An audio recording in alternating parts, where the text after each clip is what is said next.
Hello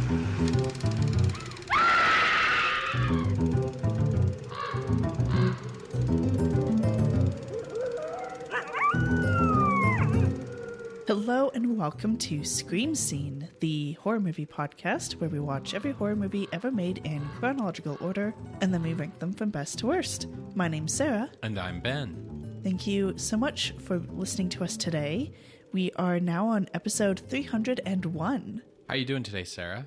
I am doing well because we have a new co-host. Oh, yes, that's true. We are excited to share that we have a cat. Yes. Paradox has joined Castle Scream Scene. She's a 5-year-old tuxedo cat. Who is currently investigating all of the podcast gear.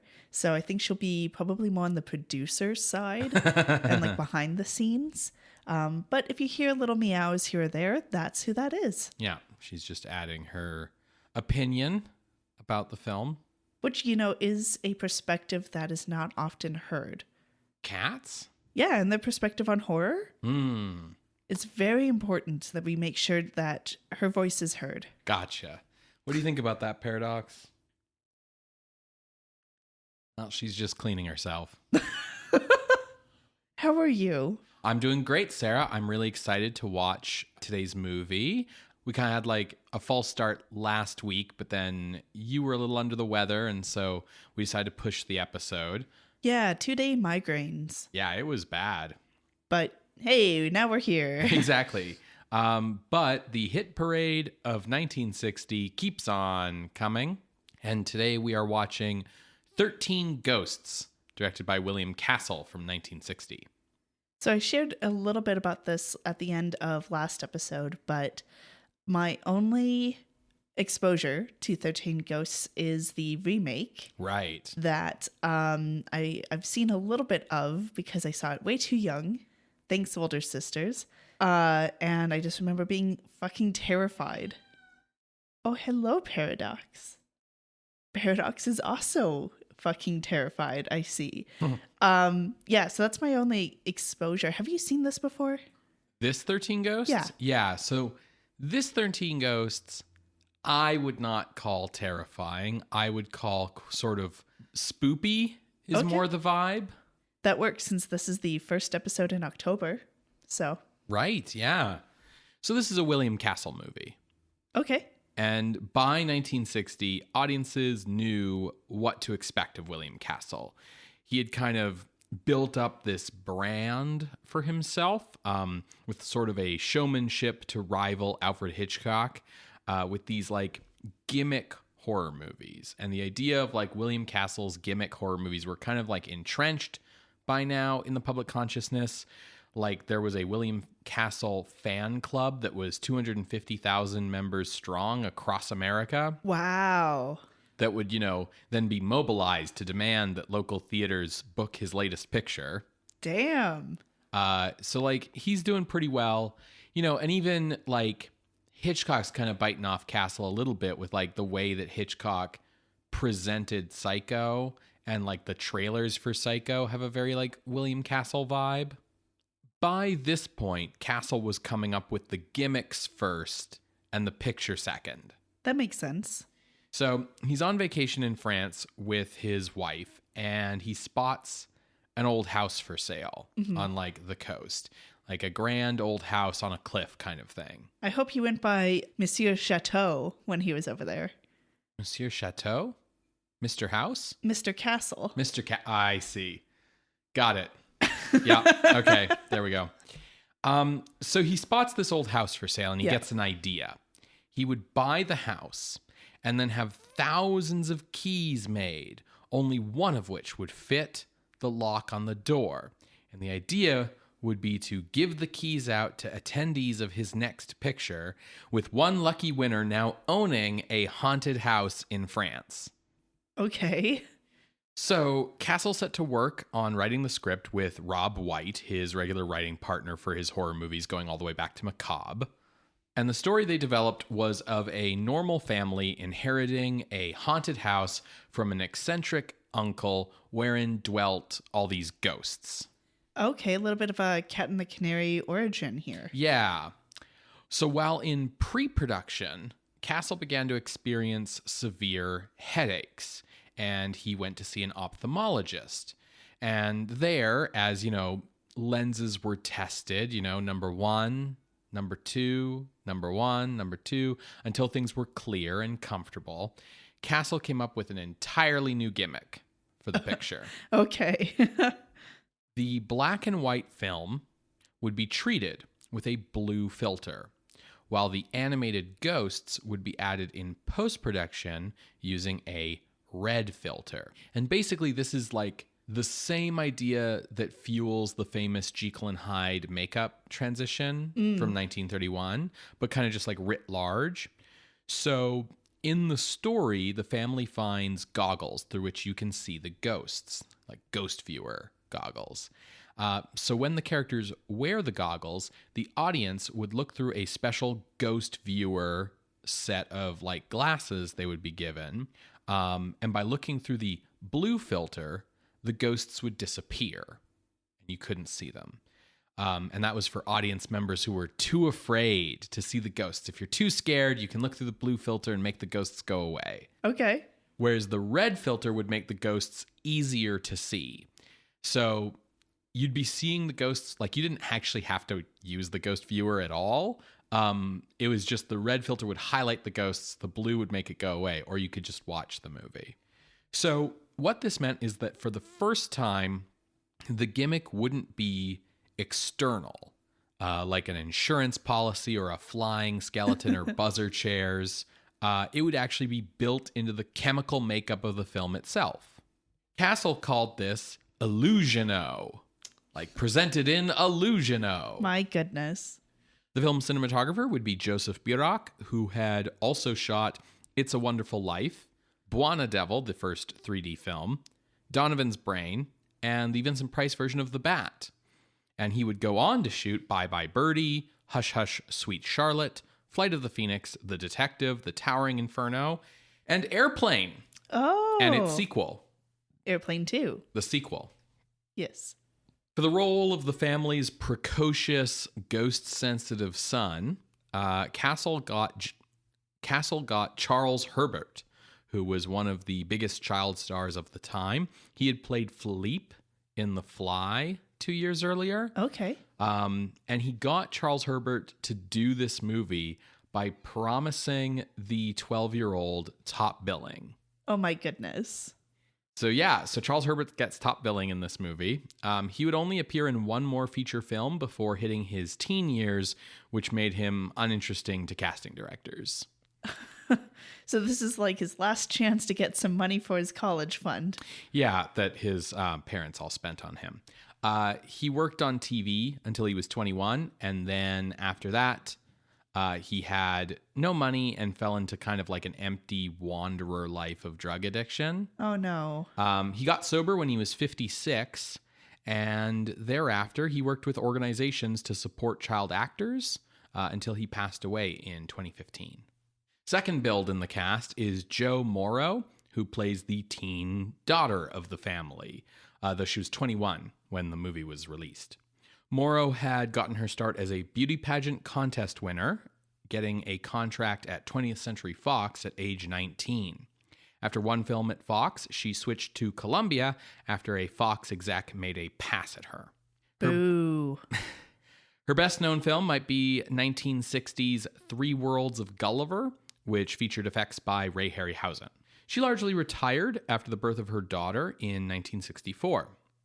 Martin Milner, who plays the family lawyer, meanwhile, was about to transition from a career as a young lover in movies to being a leading man on two top TV series, Route 66 from 1960 to 1964 and Adam 12 from 1968 to 1975. So he really likes titles with numbers. I guess. It's a good luck thing. But the actual lead actor, the dad of the family, is fifth billed in the cast. It's poor Donald Woods. Have we seen him before? You say his name like we have. Oh, no, I just mean poor Donald Woods as in like he's the biggest role in the cast, but he's fifth billed. He was born Ralph Zink in Brandon, Manitoba in 1905. So he's Canadian. Yeah. Well, he's being polite by letting everyone go ahead of him. Right.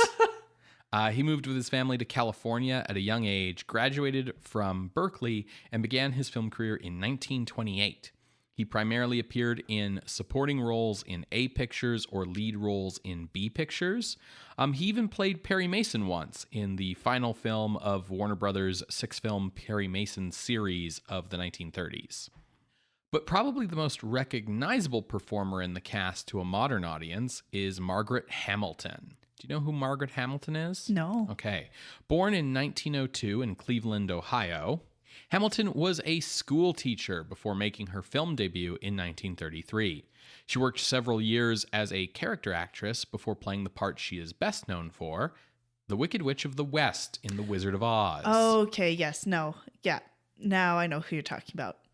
Despite on-set accidents that required hospitalization for burns, Hamilton relished playing the role of the Wicked Witch. Her only regret was that it made children afraid of her when she really dearly loved children. Yes, yeah. It wasn't until 1956 that CBS began running Wizard of Oz on TV every year. And so it's only after that point that Hamilton really began appearing in roles that referenced the witch, like 13 Ghosts does, or, for instance, her role as Morticia's mother on The Addams Family, or reprising the role on variety shows or programs like Sesame Street in the late 60s and early 70s. Yeah, she was on Mr. Rogers. Yes, where they did a set of episodes to explain that she was just an actress and it's all make-believe and you don't have to be afraid of her. She retired in 1982 and passed away in 1985. So 13 Ghosts was released in July of 1960, and by this point, critics were beginning to express some weariness over Castle's gimmicks, some Castle gimmick fatigue, wishing that he would just make a straight horror picture without them. But audience response was highly enthusiastic, and 13 Ghosts became another box office hit for Castle, making $1.5 million. Damn. So now he can really afford that mansion in France. Right. As you have mentioned, it was remade in 2001, but the remake has very little to do with the original. And does it have 13 Ghosts? I would hope so. Okay. 13 Ghosts is available on Blu-ray from Indicator and to rent on Apple TV. Fantastic. Well, folks, you're going to hear a brief musical interlude, and when we come back, we will discuss 13 Ghosts from 1960, directed by William Castle. See you on the other side, everybody.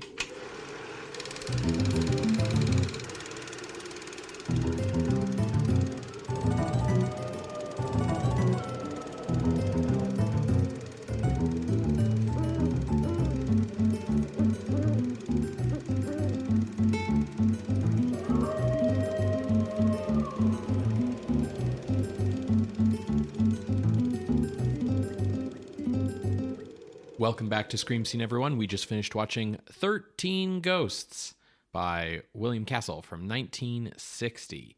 Sarah, what did you think? I really wanted to like this movie. I had a bit of a hard time with it. Yeah.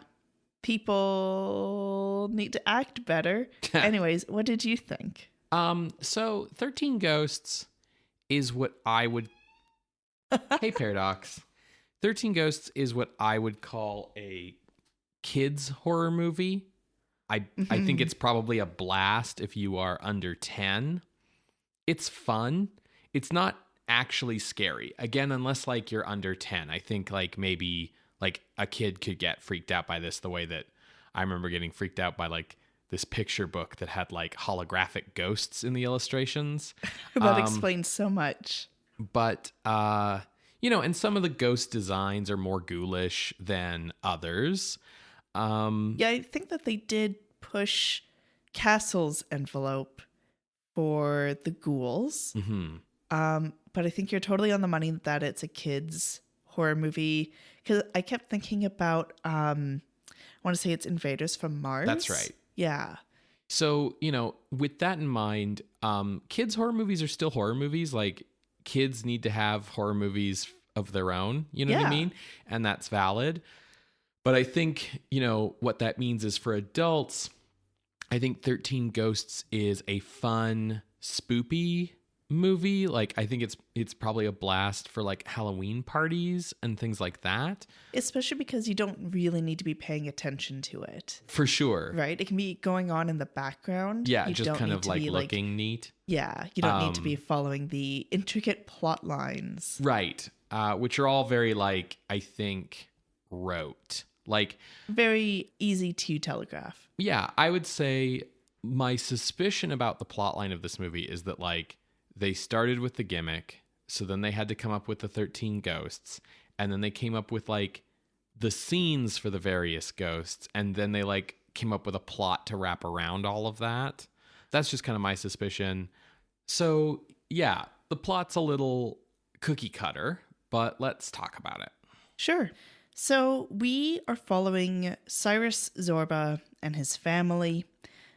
He works at the LA County Museum as, I think, a paleontologist. Yeah. His family has $2 in the bank, which in today's money is $20. Mm-hmm. So they are in bad straits, especially because they missed a payment or they're behind on payments or something. So the moving company has taken all of their furniture. Mm-hmm. They got nothing. They can't afford rent. They're in a bad spot. In the Zorba family, we have his wife, Hilda, his older daughter, Medea, who's like 16. 16, 17. And then his young son, Buck, who's like 8? 10. And it's his birthday. And for his birthday, he wishes for a house of furniture. A house with furniture. A house with furniture. I feel like house of furniture implies like something slightly different. And let me just take a quick aside. That's really fucking sad. Yeah. That's so fucking sad. And the movie does not play it for sad. It's like, oh, if only Cyrus wasn't such a like forget a guy. What's that word? Absent-minded. Yes. If only he was absent-minded. I'm dealing with cat allergies, okay? My nose is wild right now. The tone of this movie throughout is very much like a light touch. We don't get too bogged down in like the heavy details that are underlining like the premise of this movie. And I just needed to like point that out. Sure. It's like how Charlie from Charlie and the Chocolate Factory lives in like abject poverty, but like it's supposed to be quirky. Right. Almost immediately after making that wish from his birthday cake, they get a telegram. Turns out Cyrus's old rich uncle, Dr. Zorba, has died, and they get to inherit his house and everything that's inside it. Including furniture. As part of this inheritance, they meet Dr. Zorba's lawyer, Ben Rush, who spells his name as Benjamin rather than Min. Yeah. It's the Benjamin. Yeah. If that was the superhero team. Benjamin. Yeah. It's raining Benjamin. So anyways. And then they also meet Dr. Zorba's housekeeper, Elaine. Elaine is Margaret Hamilton from Wizard of Oz. Nearly immediately, weird, spooky shit happens.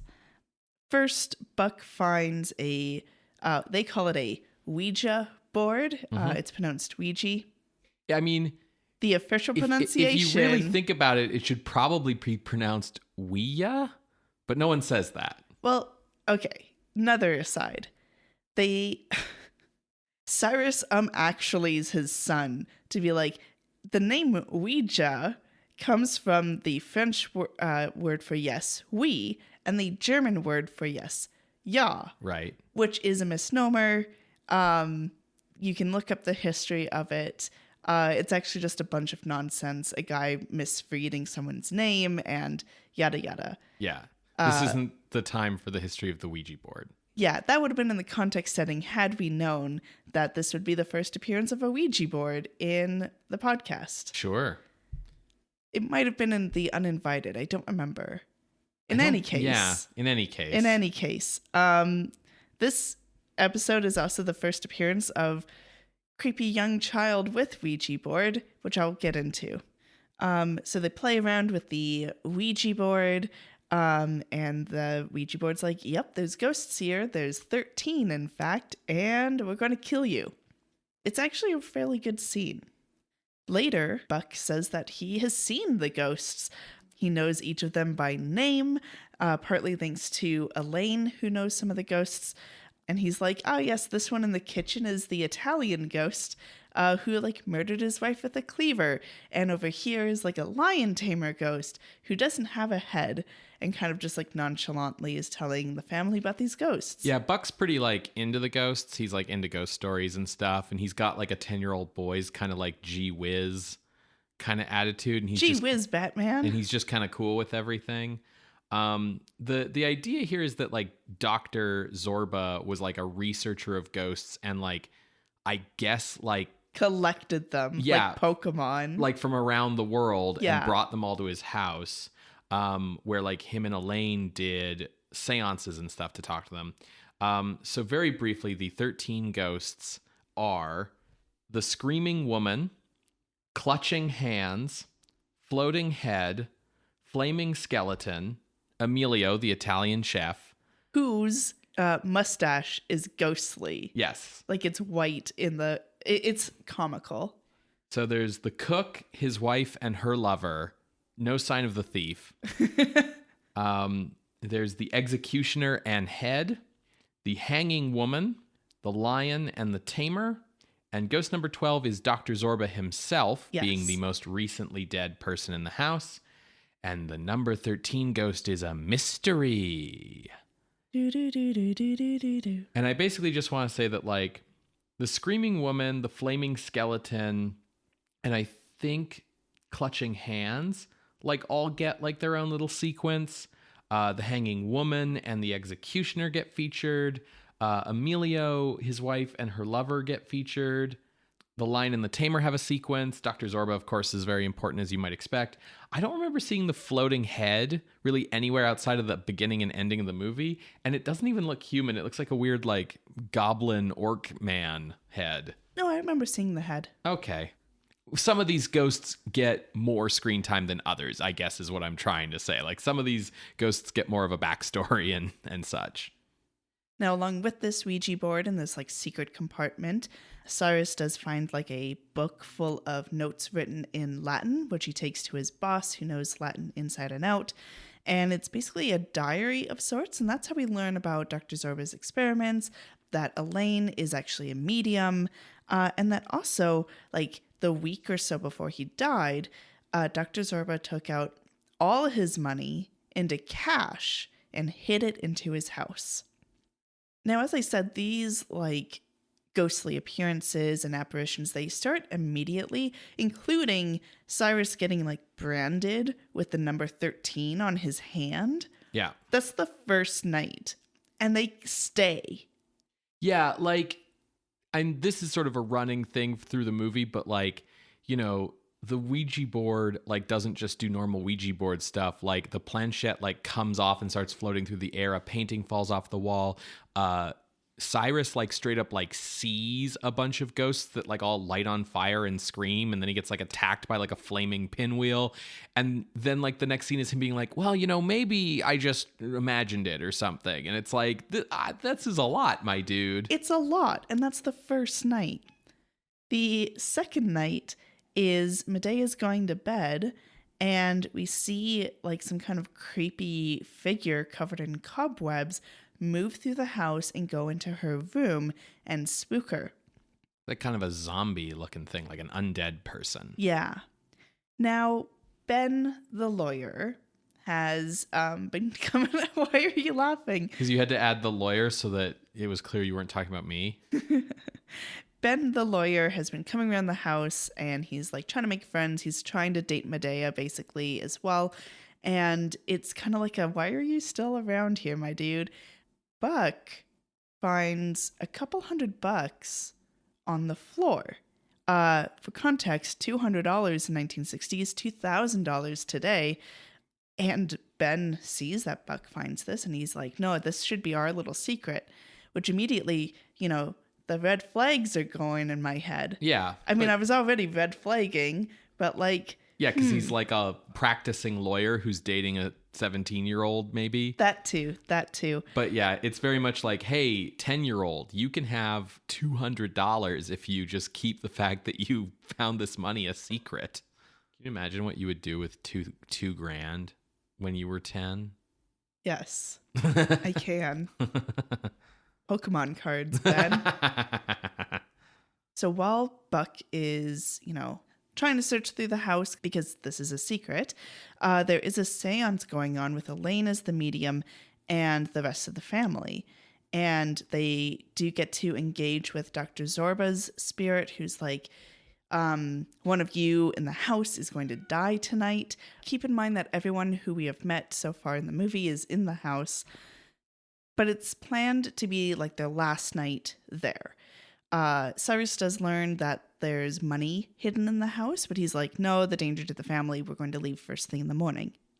Next, we see the figure that was like kind of undead and covered in cobwebs moving through the house, except this time the camera tilts up and we see that it is Ben the lawyer, who picks up an unconscious Buck because he's asleep, like dead asleep, moves him into what used to be Dr. Zorba's room, and then hits a button that will basically crush Buck with the canopy of the bed very slowly. Yeah, which is the same way that Dr. Zorba died. Yes, asphyxiation.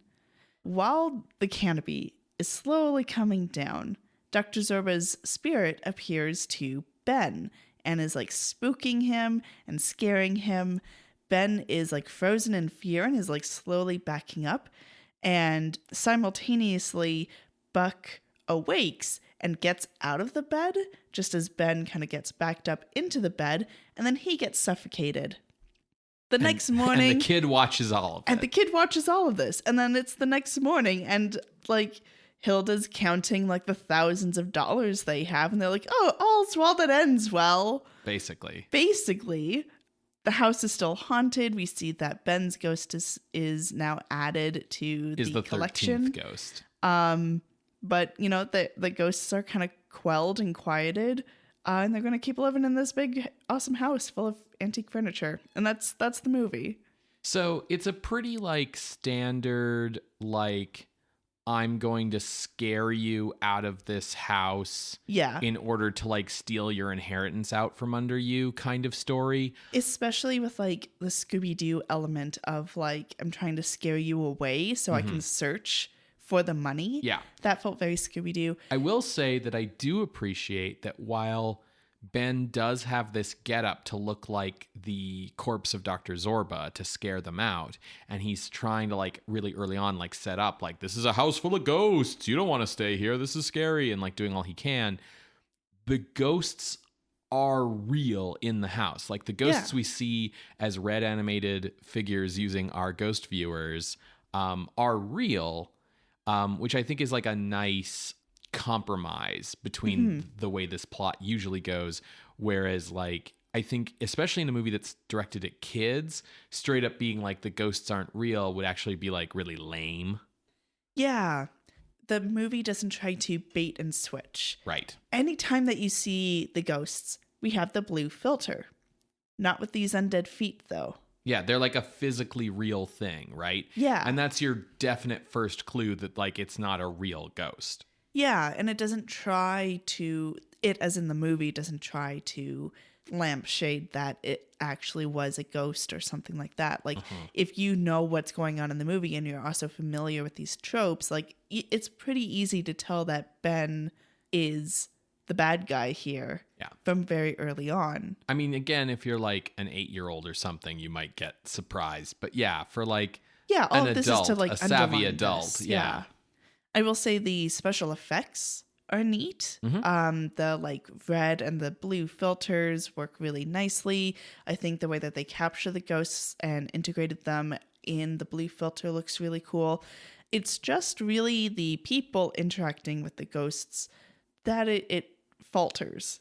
Yeah, obviously they wanted this lighthearted approach so that it wasn't I think too distressing for kids, maybe. So it keeps things nice and spoopy, but it does feel really weird that no one is like really traumatized by the things that they've seen. Like, even just one of those like off the cuff ghosts you listed of a skeleton burning up. Yeah. That's fucked up. Yeah. That's one of the more like provocative images that we see. The hanging woman is something else. Oh, yeah, absolutely. But even just like the way that the Italian chef is sort of played comically for the kid. Right. Like, it's like he describes how the chef with the ghostly mustache hacked his wife and her lover to pieces. Yeah. And the cleaver also goes flying into the wall. Yeah. But it's all like very like nonchalant, the way that some of the characters react to it. It bothered me. It's like, is this serious or is this not? And if it's not, why are you trying to have your cake and eat it too a bit? Yeah. And I think that's why like you have to see this from the point of view of like a horror movie for kids. Yeah. Because that's where the tone starts to make sense. That's why they're still legitimately trying to scare you, but they're not trying to disturb you, right? Yeah. So it's very much like a carnival haunted house kind of vibe to things. It also really bothered me that things ramp up really quickly. Yes. But they don't leave. They don't call upon the idea of like, well, where are we going to go? We have literally no money. None of that is really called upon as proof for why we need to stay. It is like the implied reason, certainly, that like the reason we're staying is we're so desperate. But like the family like starts being like, we should get out of here pretty early. And it's like Cyrus who's like, no, we're fine. Which is weird because he has like one of the most harrowing ghost encounters. And yeah, the scenes where characters get harassed by ghosts are like almost weirdly played like silent cinema. Yeah, I thought that was neat, especially because Castle would be doing this after Fall of the House of Usher. Yeah. So I figured it was a bit of that kind of experiment. The thing is that for the scenes where we have the blue filter and the red ghosts, what happens is like the characters in the story put on a ghost viewer to see the ghosts.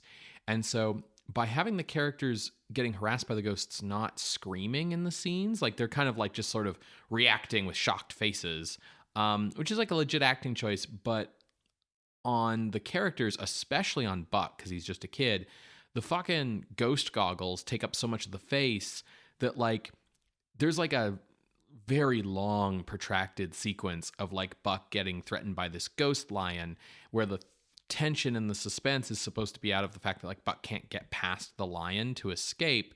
But the best that like Charles Herbert can kind of do is like stand there with his mouth agape. And I get that it's trying to be like, oh, he's scared. But because we can't really read his eyes because of the goggles, it just kind of looks like he's standing there sort of mildly like bored watching what's going on, finding it amusing. Yeah. And so like the ghosts are really cool, but the scenes with them have almost like no tension or suspense because hardly anyone reacts to anything. Castle also like holds on those scenes for like way too long. He's not editing them in a way that like generates suspense or tension, which like we know that he's capable of doing from his other movies. Yeah. So it feels like they're almost like so proud of like the gimmick and like how well this turned out, this like idea, this effect of like the overlay of the ghosts, that they want to like stay on those shots as long as they can so that the audience has enough time to like flip between their filters and stuff on their glasses, but it ends up like ruining the pacing. Yeah, I do like the idea that there's the ghost finder, viewfinder kind of glasses in the movie as well, but there's no motivation for why the characters put them on. That's very true. Like there's no reason for Cyrus to be carrying them around. Yeah. Like, he just is absentmindedly holding on to them. And then he's like, oh, I think I see something. Let me take off my regular glasses and put on these viewfinder glasses that I have not yet learned allow me to see ghosts. Because that comes in exposition in the next scene when they're reading the diary. Yeah, exactly. Like, people just put these things on. And same with Buck. There's no reason why he would like put them on when he thinks he sees a ghost. Like, there's no motivation. Yeah. The lighthearted approach also means that, like, Ben's death weirdly has no consequences. Like, Yeah. it's a very strange thing. It's very strange because, like, the sequence of events in the movie is, like, literally, like, Buck watches Ben get crushed to death by this mechanical bed, basically after being put there by, like, a vengeful ghost.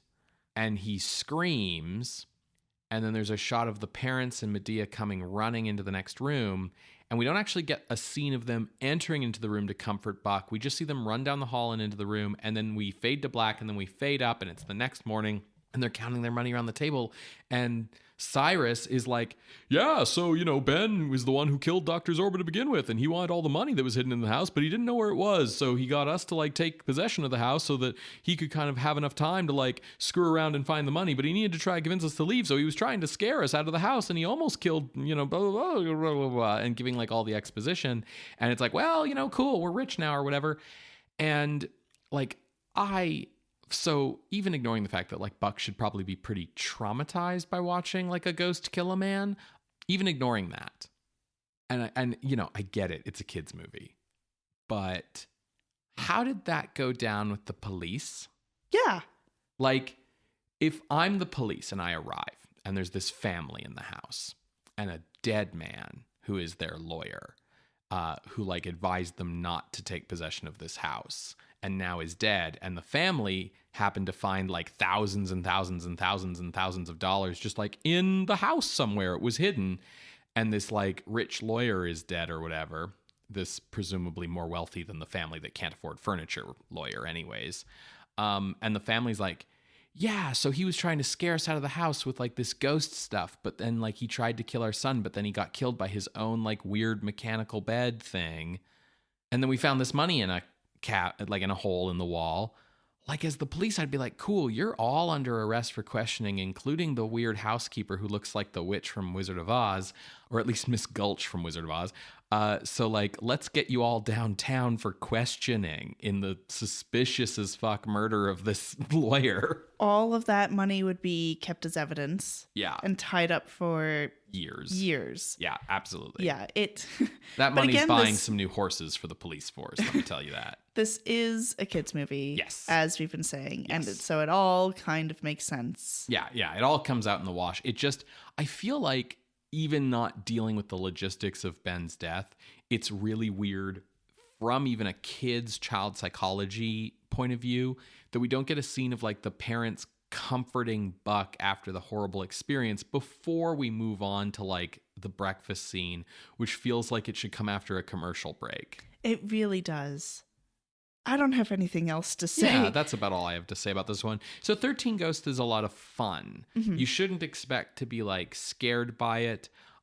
If you have young kids, maybe, like, try it out on them, especially if, like, you have young kids who have the patience for black and white movies, which I know isn't all kids, but, like, I did when I was that age. So, sure. You know. Yeah, I think aim for kids who are Buck's age. Yeah, which is, like, 8 around to 10. Yeah. Because I think that they would get, you know, something out of this movie. So let's move on to ranking. Okay, Sarah. For my range, it's pretty big. It's almost 20 movies. Oh, I have a spot, so you go first. Okay. So I kind of was like, all right, where are our other horror movies for kids? So you mentioned Invaders from Mars. That is at number 166. There is also Curse of the Cat People, which is down at 178. Now, for anyone who hasn't heard our Curse of the Cat People episode but is familiar with that movie, Curse of the Cat People is a really good movie. It is only this low on the list because it is really not much of a horror movie, even a horror movie for kids. That's why it's as low as it is. It is a very good movie, though. So when you see that it's below, like, The Alligator People and you're like, what's up? That's why. The Alligator People's also dope as hell, so... So I was looking at those movies and I was like, all right, so we're in here somewhere. Looking up from Invaders from Mars, I decided that I wouldn't go any higher than 4D Man at 158 because I felt like ultimately that's better at being a horror movie for adults, which means that it's going to be scarier than a horror movie for kids. But, you know, I could see an argument for putting this movie above stuff like Zombies of Moratau or The Mummy's Tomb, just because like I think 13 Ghosts knows what it is. Yeah. And like for what it is, it's doing a really good job. I think like it's a really fun movie, I think. Looking below Invaders from Mars and down to like Curse of the Cat People at 178, I was like, okay, well, right below that is the 1956 version of Yahtzee Kaiden, which is like not our favorite version of Yahtzee Kaiden, but probably could be argued is still scarier than 13 Ghosts, just again due to that kids movie versus movie for adults kind of thing.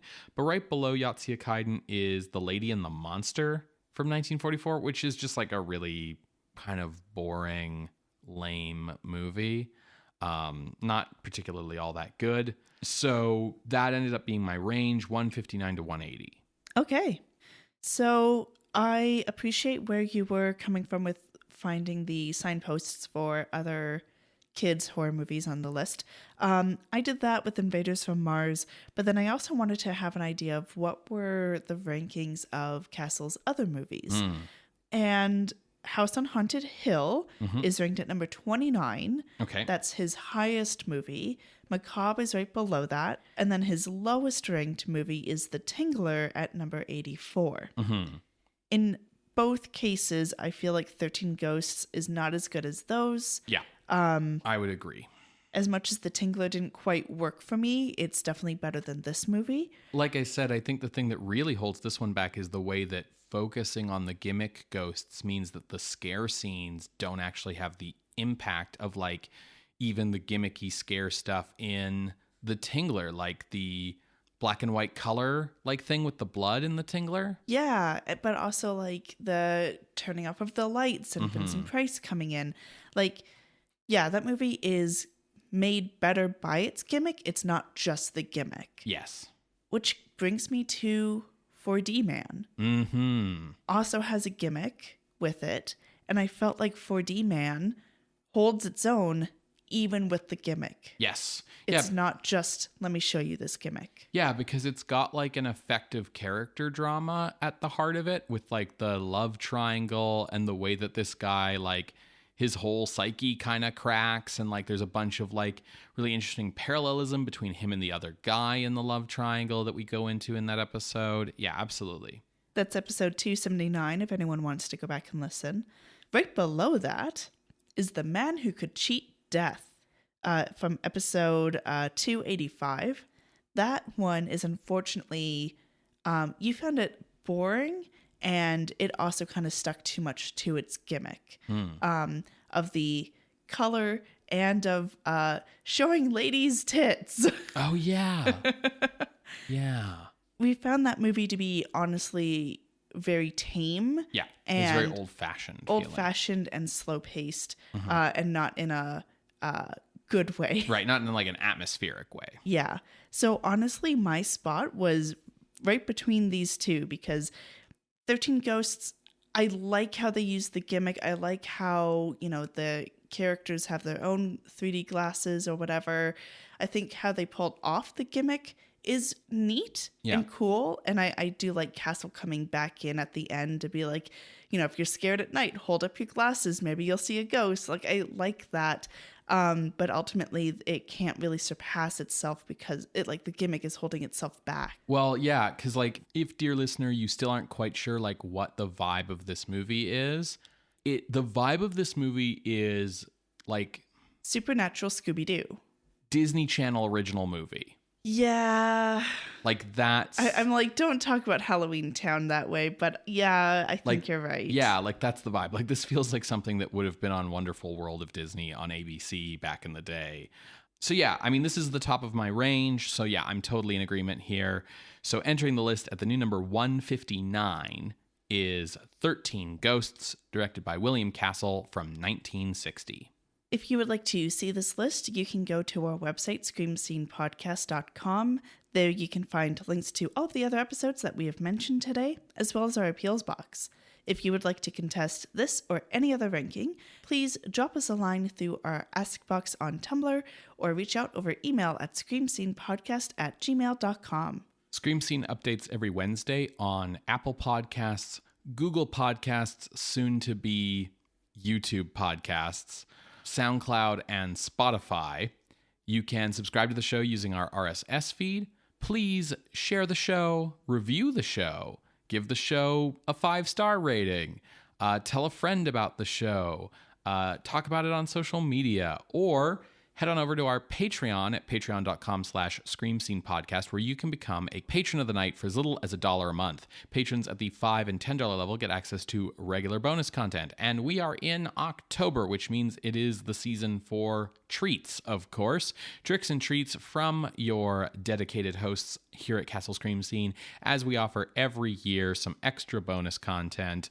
This year, look forward to a special episode where yours truly will be running a game of the horror RPG Dread for Sarah here on the show. And if you want to hear that and all of the past year's Halloween bonus goodies, head on over to our Patreon at patreon.com/screamscenepodcast. So Dread has nothing to do with the judge. No, not Judge Dredd at all. No, just Okay. like the emotion of dread. Okay. Yeah. Love it. What are we watching next week, Ben? Next week, Sarah, the hit parade of 1960 continues. It's banger after banger. It's La Maschera del Demonio, or as it's better known by its English title, Black Sunday, from Mario Bava. Oh no, this movie's huge. Big deal movie. Big deal movie. So don't miss it. Join us next week, Creatures of the Night. Bye. Bye.